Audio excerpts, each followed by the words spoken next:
I'm here with Maxwell Mohammed, the CEO for Longhorn Publishers. He's just been confirmed as the new CEO. The company also did very well in 2018. Profits going up by 37% to 183 million in such a tough operating environment. That was a very good results. Thank you very much for being here with us today. So would start by talking about the results and how good they were, and as well as letting us know what made them that good. We also saw finance costs going up a bit, and maybe you can also talk to us about the sector and where we're headed as a company. Thank you for having me. It's got an impressive performance. I believe when we did our half-year results at the end of December, we were behind last year's numbers, but that was mainly driven by the slow first half of the year. Remember, the first half of the year from July to December was characterized by elections, a slowdown in the economy. So the significant part of our performance has been driven by a very, very strong second half from January to June. We have been very strong across our regional markets in all our products. So I would say we've really done well in all our products in half a year. And going forward, we expect similar strong performance going forward. All right. Which are the best regions in terms of performance, despite us having the election? Did Kenya utterly affected? And of course, between January to June is a school time. How did that also impact the results? Kenya was still the strongest market. We did more in the second half Kenya than we've previously done. But I would say all the other countries contributed somewhat to getting this good performance. So we continue to ensure that we've diversified our products, because relying on one product, either a textbook or whatever the product might be, leaves us in a very precarious position. The strategy over the last 3 years has been to diversify the kind of products we produce, and that ensures that our risks are mitigated. Now, also looking at geographical diversification, we've also spread our risk across board. Digital will come in to now further boost our margins. Digital has significant margins. It's a business with over 70% gross margins and very little costs, because the content has already been developed when you are developing the print book. Yes. All right, let's talk about digital a bit. You're investing 100 million in it. How is the rollout going to be in the next 3 years? The two ways you have approached it. The first thing is we've entered into a lot of strategic partnerships. One with Amazon, World Reader, and several others, to ensure that our product is available in all the major platforms. Right now, anybody from across the world can access our books from the Amazon platform.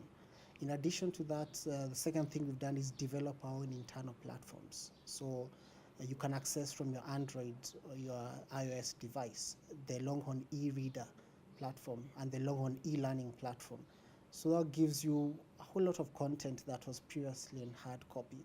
Right now, we even have audiobooks. One of the major set books the main set book, English set book that's used in all secondary schools in Kenya, that's Blossoms of the Savannah, is now available on audiobook. So we're going far. We are looking at the trends in learning and just the normal Kenyan trends, and saying that the average Kenyan spends about 2 hours or 3 hours in traffic. We need to have a product that's available for them on the go. And that's where the investment in digital is coming from.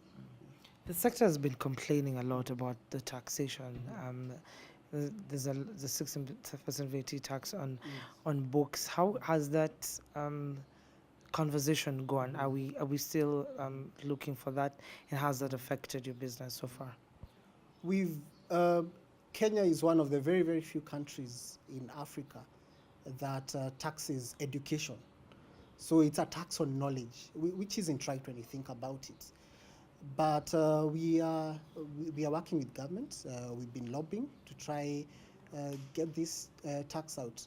When you think about it, if the government sponsors free primary education or free secondary education, then you take a portion of that 16% of it back to the exchequer. You've actually denied a learner somewhere the access to learning materials. But having said that, we appreciate the government will have its own policies. So we've done a lot to make sure that the cost of the book is affordable.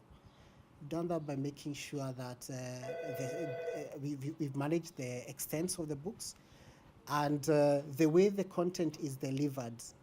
We've been very creative in ensuring that if a book was, for example, 800 pages, we can still develop a 300-page book and deliver the same content. So managing our extents. Yeah. All right. Oh, interesting. And how is that digital space going to affect the sector? Are we going to see a lot of people reading the books on the phone? Has that actually happened? Do you have the numbers of that, especially according to Longhorn? Actually, it will. Right now, we have over 500,000 users, active users, using our platforms as we speak, and the numbers are growing. We target over the next 3 years to have over 10 million people across the region using our products. The beauty about digital is the ability to quickly revise a product. If you have a print book and you want to make a change, you have to wait for the whole consignment of stocks to run out, then you print a new set. But with digital, I can easily push the change immediately at a click of a button. So digital will support the sustainable development goals of conserving the environment, and will promote cheap and affordable education for all. All right. What are other challenges apart from VAT that is affecting the industry right now? Piracy has always been one of the major problems that publishers continue to face. We continue to work closely with the Kenya Copyright Board, KECOBO, to ensure that we stem this vice. But in addition to that, we continue lobbying for stiffer penalties. Right now, you can get away with a penalty of less than $1 million for pirating books worth 100 million, and you'll still get your product when you're leaving the courtroom. But we are very encouraged by the actions that the government is taking right now by fighting contraband and destroying contraband materials, because it has a negative effect not only on the publishers, but the government is losing revenue from those products. All right. You've just been confirmed as the CEO. What would you want your legacy to be at Longhorn? Say an innovative company that looks to grow its spread all over Africa, and promote creativity in learning. Right now, we're not only focusing on textbooks, we're focusing on creatives, getting as many authors as possible to demonstrate what they can do for us. And finally, digital. I would want my legacy to be known as the one where digital became a reality in this country. And there are many things we're doing to make sure that comes to pass, ensuring that we've partnered with the right people, and our product is available on all platforms, be it your tablets, very soon mobile phone. I mean, the mobile penetration is huge in sub-Saharan Africa. You will soon find our content available in different forms. Doesn't have to be an ebook or an audiobook, but in different forms through the mobile network. So I would say watch this space. This company is growing at an exponential rate going forward. All right. What are your projections for next year in terms of revenue? For now, I'll keep that as a closely guarded secret, but I would say watch out for the growth in digital. You will see a lot of activity happening in digital. Please be part of it.